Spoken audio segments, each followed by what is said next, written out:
What's up, guys? Welcome back to Simply FPL. First half of game week 26 is over, so all of my players have played a fixture. The second half starts tonight with the City game. So let's have a quick look at how we got on, and also 4 players I think you should really consider as we look into game week 27. So there's the team so far, 68 points, fairly happy with that. We did activate our triple captain, which is the one bit I'm not too happy with. Tottenham winning 4-0, like if you didn't watch the game and you just heard the result, you'd expect Kane to have been involved in more than one goal. So just getting 6 points there is a bit annoying. He's been involved in 66% of Spurs' goals before that game. So this season. So yeah, bit disappointing, but sure, it is what it is. If he can get another goal or two in the next game, probably been a successful triple captain. So yeah, 68 points. Game week rank 385,000, and that's moved us from 140,000th in the world to 105,000. So all to play for. If we can have a decent second half of game week 26, we could really start motoring towards that top 50k. So, what's the best way to kind of look at the players? I guess we'll just go from the fixtures top to bottom. So, first of all, City, Pep Roulette in full action. Everyone knew that this was going to happen. Like, the odds of you having all 3 of your City players playing against West Ham were quite low. City obviously have 2 double game weeks in a row.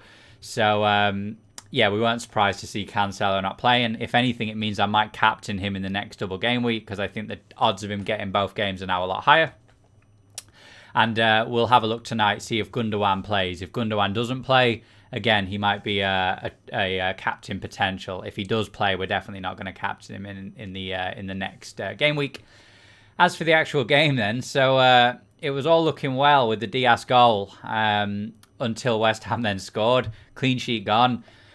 And then Stones, the one guy you don't want to score if you don't own him, pings one in. So most people that don't own Diaz own Stones. So both lads finished on 10 points. So I don't think there's many people in the top million that don't have one of them. So it kind of cancelled everything out. So I don't think it made a difference to my rank. Gundogan, not really involved in much. Now, he was just as attacking as he was in the Arsenal game.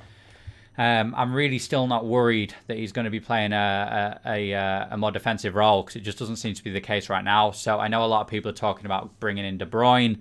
Not going to be my plan. I'm going to stick with Gundogan for the time being. Yeah, West Brom, Brighton, didn't even watch the game. Now, Villa Leeds, that was quite a good game. I know it was only a 1-0.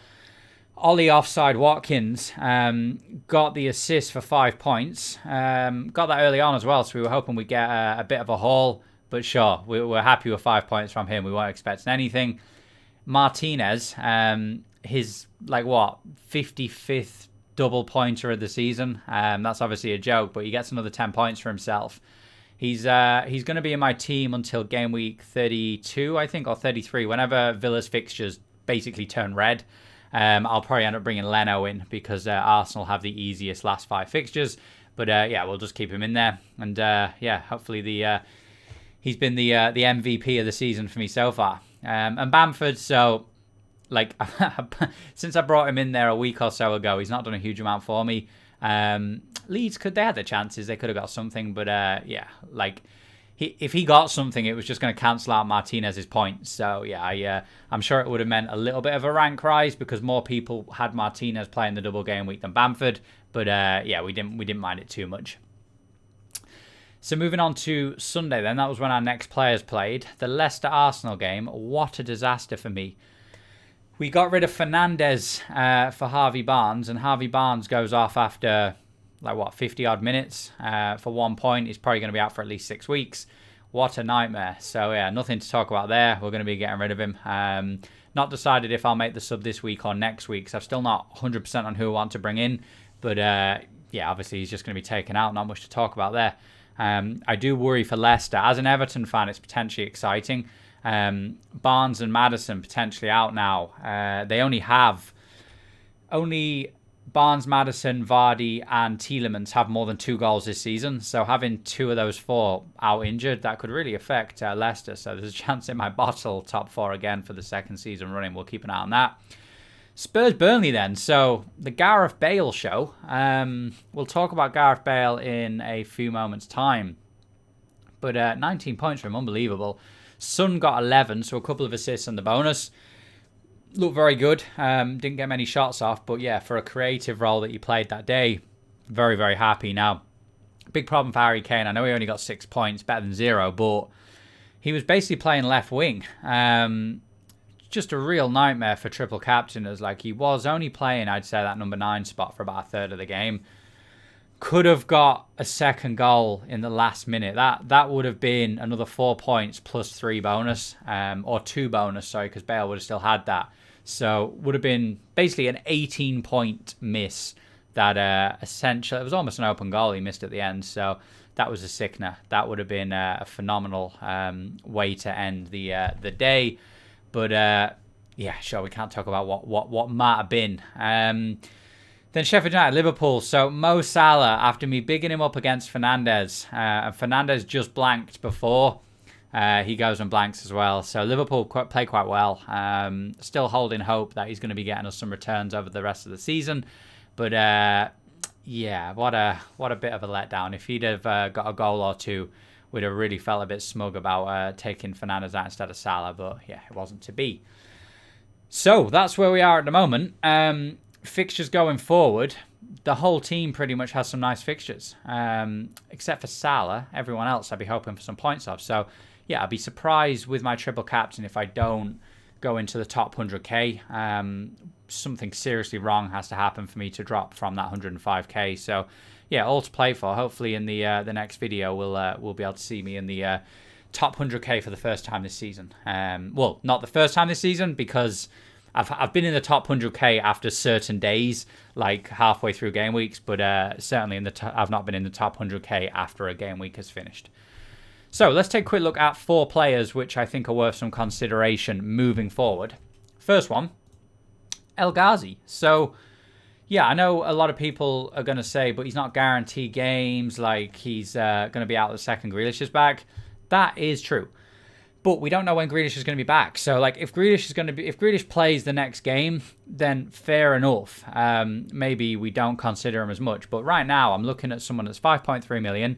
He's got 6 goals in 715 minutes. Like, that's almost a goal a game average per full game. He's on penalties while Grealish isn't playing. He's got a potential double in game week 28 against Everton. Villa look very good against Leeds. Now, they've not looked great the last few weeks, so there's a good chance that he'll keep his spot anyway. Like, it'd be a big risk for Villa to now change the lineup again. Like, it hadn't been clicking the last few games, and there was just something that worked well against Leeds. So it wouldn't surprise me if El Ghazi manages to keep his spot regardless. He also plays in game week 29, so if we're looking to get extra players for game week 29, if El Ghazi can keep his spot, he's definitely worth considering. So yeah, someone that I'm trying to work out, because if I bring him in, it's going to be for Grealish. So I'm really trying to keep an eye on how long Grealish is going to be out for. But problem is, Aston Villa are just not going to tell us that after the leak. So yeah, keep an eye on him. Don't knee-jerk him in now. Let's wait a few more days. But at 5.3 million, he's definitely worth some consideration. His fixtures are good, and yeah, we've got a couple of doubles. So yeah, let's keep an eye on El Ghazi, shall we? Second player, my man, Richarlison, 7.9 million, looking back to his best the last 3 games. So 3 goals, a goal in each game. Like, he's just, when he plays well, he just looks really good, and he's always going to get some returns for fantasy football. So, like, it's very hard this season to not have Dominic Calvert-Lewin. Like, if you have an option of an Everton striker right now, you're taking Calvert-Lewin, but the last 3 games, I just think Richarlison looks that little bit better in terms of FPL points. So just looking at the goal there against Southampton the other day, DCL did a lot of the hard work. He jumped up, won the header twice. Problem is, though, he's not there to finish it off. It's Richarlison who's on the end of it. So, yeah, that's really all we care about for FPL. So, yeah, he's got the potential double in game week 28, which will be against Villa. Fairly good fixtures for the rest of the season. So, look, Chelsea's the next one, and then they've got the blank in 29. 28 could be the double, though, so that kind of covers the blank 29. But after that, it's just a lot of good fixtures for Everton. Like, they're really looking good for a European spot. if they can somehow gain a bit of momentum, that top 4 is there for the taking. Like Leicester, if they fall off a cliff, it's potential. If they win their game in hand against West Brom, they will be 4th. So, yeah, I'm not going to start celebrating too soon as an Everton fan. In fact, I think it's still all against us.